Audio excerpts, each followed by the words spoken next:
Bos días, amiguiños. Hoxe traigo vos un conto ben orixinal. Titúlase A vaca que puxo un ovo, por Andy Cadville, ilustrado por Russell Laito. A vaca Marjorie andaba triste como un día sen pan. Que tes, Marge? Cacarexaban as pitas.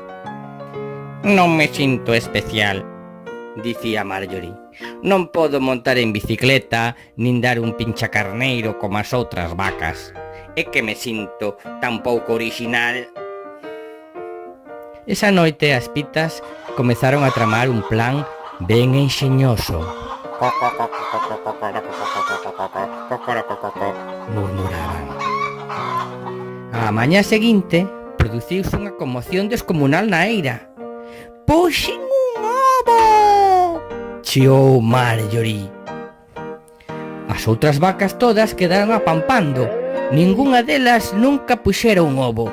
E ata o granxeiro apareceu a todo correr. Ai, mi madriña, berraba, Marjorie puxo un ovo. A muller do granxeiro chamou o xornal da vila. As xentes viñan de todas as partes. Estámoslle extremadamente orgullosos de Marjorie, declarou o granxeiro ante a multitude. Agora, Marjorie sentíase moito máis especial, e as pitas tamén estaban contentas como unhas castañolas. Pero as outras vacas non estaban tan contentas.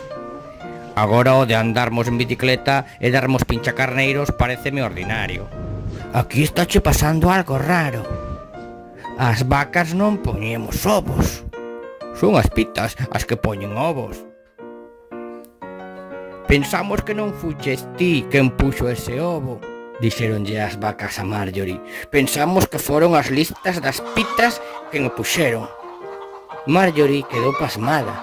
Probádeo, dixeron as pitas. Polo tanto, quedaron todas esperando a que o ovo chocase. Fitaban un día e máis o outro como Marjorie sentaba no ovo para mantelo quente, pero non pasaba nada.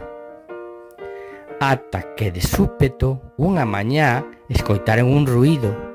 Tap, tap, tap, tap. Aquí está, berrou unha das vacas. E cando Marjorie se puxo de pé, o ovo escachou, rompeu e saíu dando un chimpo, un emburullo de plumas pequeno e marrón. Aí o vedes, dixo unha das vacas asentindo, un pito. De súpeto, a minúscula criatura ollou cara arriba para Marjorie. Mu, mu, berrou ben alto. Marjorie sorriu e apertou ben forte o seu pequeno. Unha vaquiña, dixo. E de seguido chamoulle Daisy. E colorín colorado, este conto está rematado. Espero que vos gostase moito, amiguiños. Ata a próxima. Chao.